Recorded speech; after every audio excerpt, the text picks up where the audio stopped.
Hi, Philip. Thank you so much for joining me in this podcast episode. Really appreciate it, man. How are you today? I'm doing great. How are you? Yeah, doing absolutely great and super excited to have a conversation with you. And yeah, it'll be like interesting to talk about like your journey, how you overcame the obstacle you had to go through and being the man you are right now and inspiring people with your motivational speaking throughout the world. So yeah, I'd love to know your journey, like where all beginning and how you got everything started. How did you choose like being motivational speaker? So, yeah, really, like you said, starting at the very beginning. So, my parents were actually missionaries in Brazil, Mm, and that's where I was born. And so we came back here to the States when I was about 2 years old, and I got really sick. I got so sick that I was diagnosed with spinal meningitis, and the doctors said that they'd never seen a child as sick as I was that yeah. recovered. And it was on Easter Sunday morning in 1986. I said I was 2 years old, and the doctors told my parents that I was going to die that day. Um, Obviously, through much prayer and God's plan, I didn't. They did have to amputate my arm, my right arm at the forearm, my left arm at the elbow, and both my legs just below the knees. Um, and so I really though growing up was just like any other kid. I didn't let it stop me. I didn't let it stand in my way. The fact that I was different, and I never really viewed myself as being handicapped, if you will. In fact, I was probably close to 10 years old before I actually kind of made the real connection. Like, oh, that's what makes me different. Mm, And so but I mean, playing sports. I played soccer growing up. In fact, because I wear prosthetic legs, funny story. Sometimes I would kick the ball so hard that my leg would fly off. So you can imagine a bunch of 10-year-olds running around the soccer field, and one of the guys kicks his leg off. Everybody just freezes up real quick. My yeah. team we call that goal time. So Yeah. and then I learned how to play the drums. I put sweatbands on my arms and just play the drums. Um, but the most difficult challenge in my life though was not what you think it is. When people look at me, they see that I'm missing limbs, and so Mm. they think that that's the most difficult thing that I've had to overcome in my life. But it's actually not. Addiction to drugs and alcohol has been the most difficult thing. So on March 4th, 2004, my sister and two of my nephews were killed in a car accident. My sister was Sorry to hear that. 33. My sister was 33, and my nephews were 10 and 6 years old. It really hit me hard. I didn't know how to handle it. And so what made me Was feel really close to better? them. Yes, yes, Yeah. yes. I mean, my sister, and Yeah, then two of yeah, my nephews, that obviously it can be devastating. And so yeah. I, I discovered that alcohol made me feel better. At least that's what I thought. And so I started drinking heavily. I went for probably a span of a month to 6 weeks where I was sober for less than 4 hours a day. Mm. I mean, it was just constant. And then pretty soon, that wasn't the only thing, and so I started, pretty soon it wasn't enough. So I started using drugs as well, started mixing the drugs and the alcohol, very dangerous combinations there. I mean, really, all of my money and all of my time at that stage in my life was either going into a bottle or going up my nose. That's it. That's what everything, what my life was consumed with, and that was my idea of having a good time. That was my idea of fun, was drinking and doing drugs. Um, How long you been addicted for? Excuse me. How long you been addicted to the alcohol and So drugs? really, Philip the Addict Yeah, was born in 2004. yeah, I mean, the foundations had been kind of laid before that, but yeah. really, Philip the Attic, that's when I truly just boom hit the gas. Mm. And there was no ramp up period. It was just cannonball right into the deep end. Um, and really, the best way to explain my life then was I was a runaway train, and man, I couldn't even see the tracks. Um, so eventually, I slowed down somewhat, to where I was only drinking, but it was all the time, man. I'm talking morning, noon, and night. It was all the time. I was finding every excuse that I could to drink, and then it got to the point where it was affecting my marriage. Um, I was hiding, alcohol, stashing it all over the house. Yeah. I was, rotating my hiding spots, so that she wouldn't find it. Remembering what spots I used last week, so I could not use that again for another couple of weeks. I'm talking like really some extensive planning was going on in my head. Yeah. Looking back at it, I'm like, man, I wasted a lot of time and energy just to Finding support out. Yeah. just to support my habit, you know. And so finally, my wife just, she would find it and be like, "What is this?" And I'm like, well. So finally, she said, "Look, you know what? It's either that or me." And so I chose her. She said, "You got to go to counseling," and I'm like, "Man, that's not going to work," until it did. And really, it was God opening my eyes to make me realize that the thing that had helped me in my life to overcome the obstacles, the physical obstacles, and figuring out how to do things on my own was what kind of worked against me in addiction, because I thought I could beat it on my own. And he really opened my eyes and made me realize that I need him to beat it. That the devil is going to attack me, whatever, in any way that he can. And so that I need Jesus Christ to help to beat it. Yeah. Thankfully, I've been sober since 2016. Yeah. Yeah. So you've been like a 10 years or so, like it was around 10, 12, 12 years, like in addiction phase, right? Mm-hmm. Yes, sir. It was in the Yep. lowest moment of your life. So moving forward, like from 2016, you've been sober, like you never touched alcohol or like take any kind of drugs, right? Nope, nope. Now, really, I got sober. Quote, you can see the air quotes there, right? uh, Sober since about 2013, 2014, around that time. Mm, And then there was a few relapses in there, yeah, where I mean, I would go 3 or 4 or 5 months. yeah, Um, during that time frame, we moved from Austin, Texas to Dallas, Texas. And it really, I mean, I had a fresh mindset. I was like, hey, new place, new me. I'm mhm, not going to be that person anymore. And then about 3 or 4 months later, all of a sudden, I'm using again. And so there were some relapses in there. And those were very difficult to get around. yeah, Um, but 2016 is when I have not I've not touched anything since then. yeah. So when you decided like is enough, I had done with it, and I need to like focus on my life and improve it better.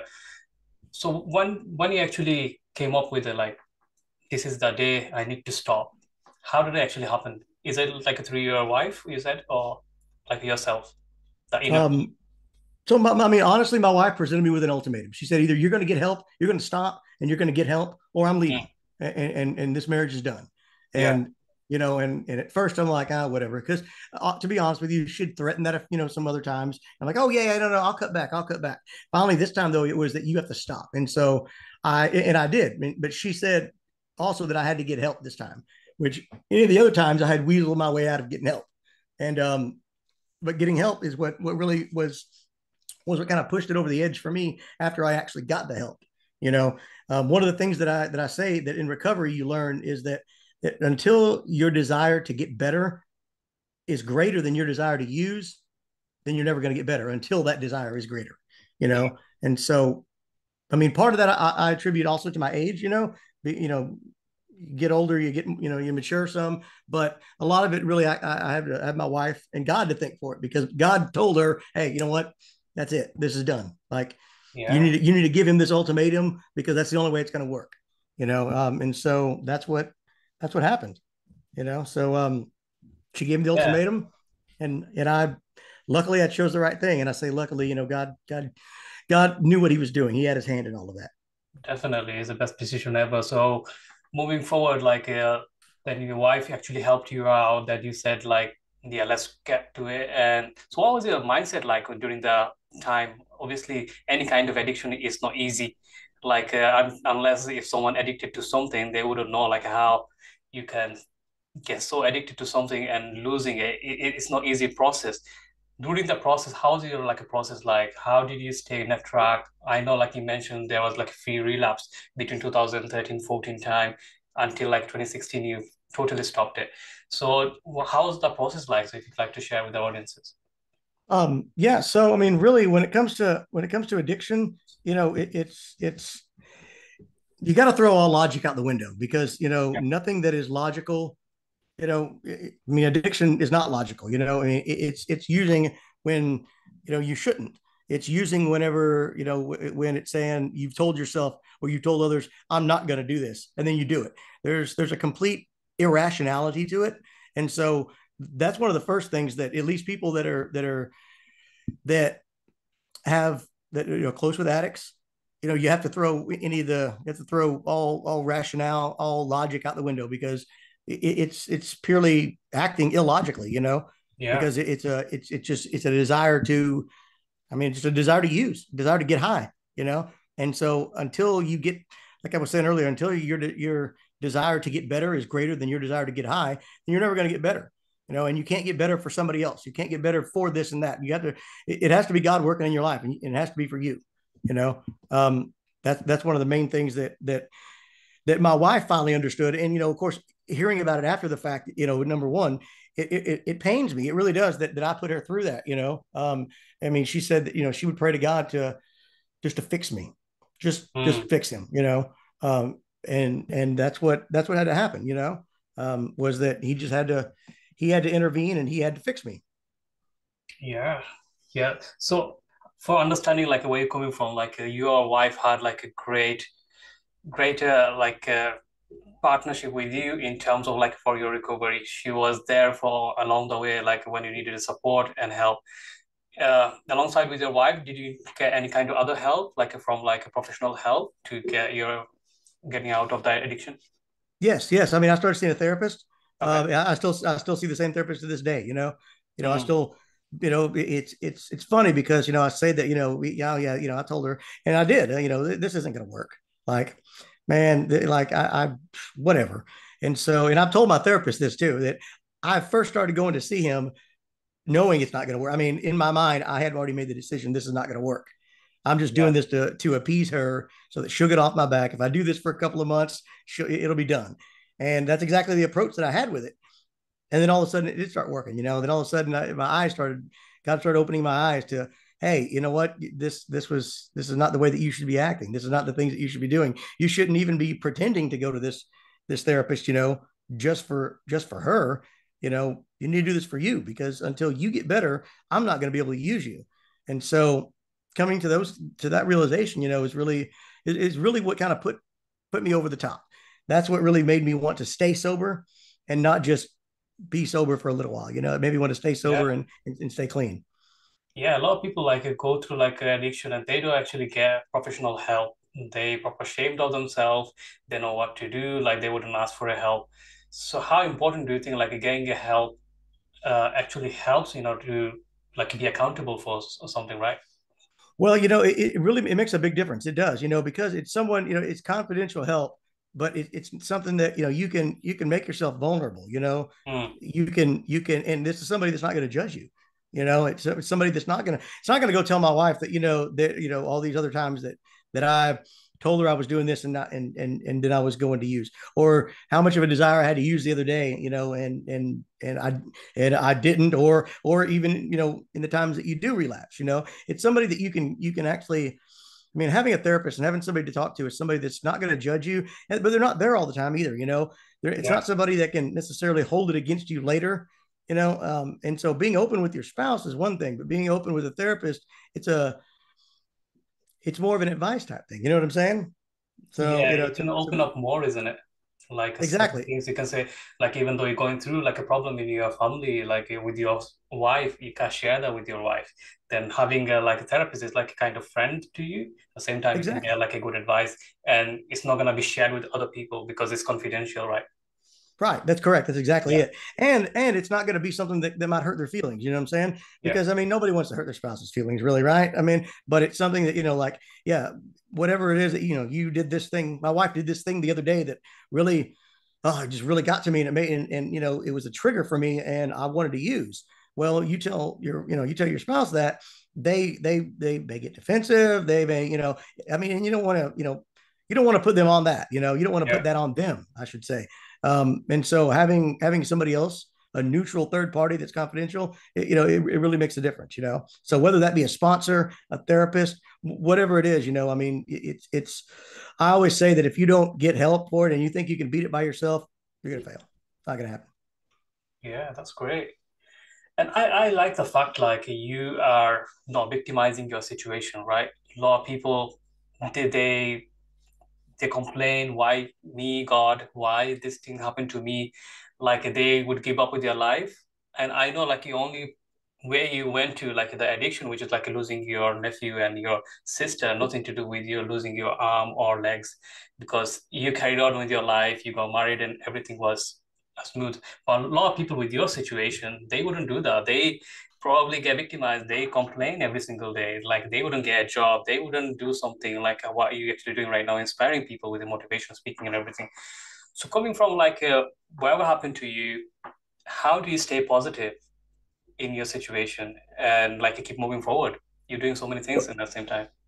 Well, it's a good point that you make because it's funny. I never really viewed myself as being. I never had the. I mean, just to be perfectly honest, I've never had the thought of, oh, why Mm, me?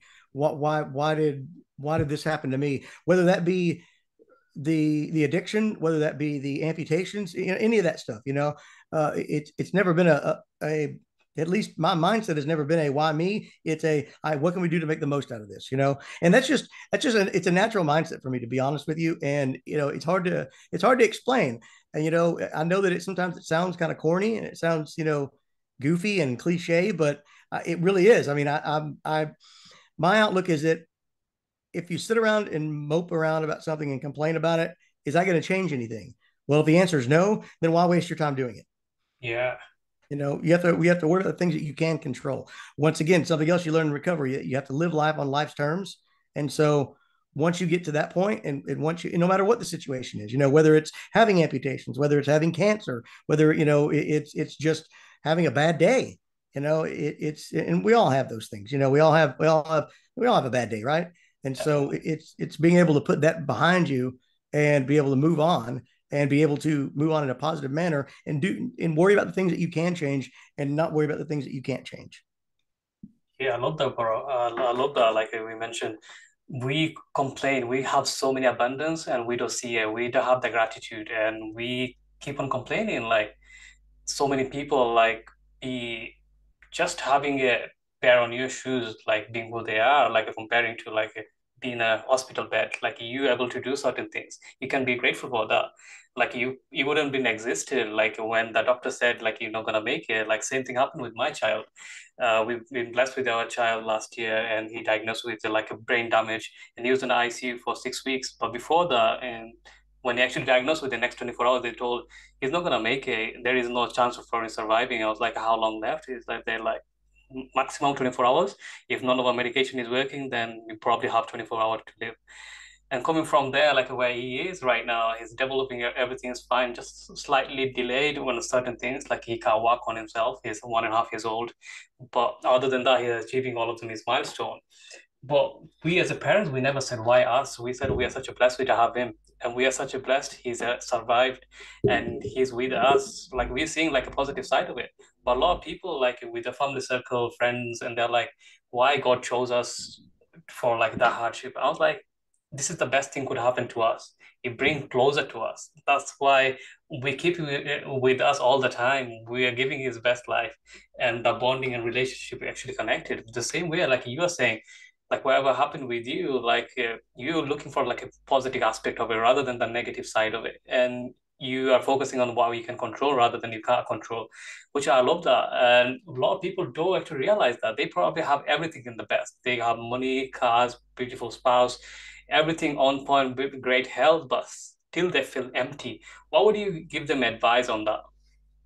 Well, that's the thing is, that's it's funny that you bring that up because my father has always said, well, we would rather have Philip without hands and feet than no Philip.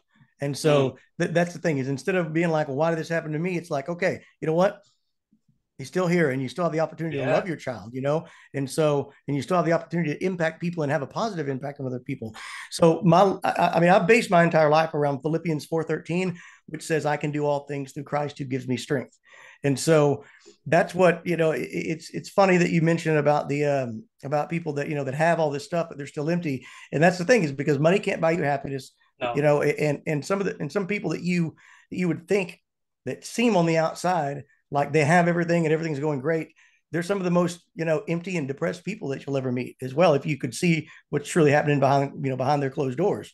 Mm, And so it's really that, we all try to fill that emptiness and that void. And God is the only thing that can fill that void, and when I realized that, it was a few years ago. I mean, I grew up in church and everything, right? And I knew all this stuff, but I was too concerned with me and what I wanted to do. And I got to a point where I started wondering, I started thinking, and probably part of being my age, as well, is like, all right, what's going to happen after we die and all this. And then it started occurring, and then I started thinking more and more about it. And I'm like, you know what? I'm not sure what's going to happen to me after I die. What? And I mean, I was getting into details and stuff, but I realized, you know what? I need to make this decision because it's not something to be taken lightly, and it's not something that I want to have to worry about, and it's something that is it's going to fill that void. And so I told him, when I prayed to invite Jesus Christ to be my Lord and Savior, I mean, I basically said, I don't want to be king anymore. I want you to be king. I want you to make the decisions because obviously the decisions I've been making, nah, they're the wrong ones. And I Yeah, need somebody else to do this that's going to know what they're doing. And so, and that was a few years ago, is when I made Jesus Christ the Lord and the King of my life. And so since then, I've started my ministry, which is called 413 Productions. Obviously, the Philippians 413 part of it, but 413 Productions is my ministry, and basically I do the motivational speaking, and I come. I mean, I'll come talk to any group. To be honest with you, I mean, I've talked to senior citizen groups, I've talked to children, everything in between. And it's because of what he has done in my life, what he has brought me through, and the strength and determination that he gives me is how I can face each and every day. that's great, brother. Thank you so much for sharing that. So, Philip, we're coming to the end of this podcast. So, it's been a great conversation with you. So, those who's listening, if anyone interested to learn more about yourself or like you want to reach out, have a question, where's the best place to find you? You can go to linktree.com/413 productions, and that's all the links for you can connect with the podcast that my wife and I have, YouTube channel, all the social media and everything, and the website. And so you can find me there, linktree.com/413 productions. That's a great, brother. Thank you so much for that.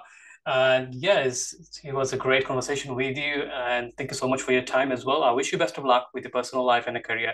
And also, you have a wonderful day. Thank you. You too. Take care. All right, that's a wrap, guys. Thank you so much for listening to this podcast. I hope you enjoyed it. You learned Philip's story. And those who are interested in learning more about Philip, go check out him on his Linktree website. And yeah, until then, I'll talk to you in the next episode. Take care.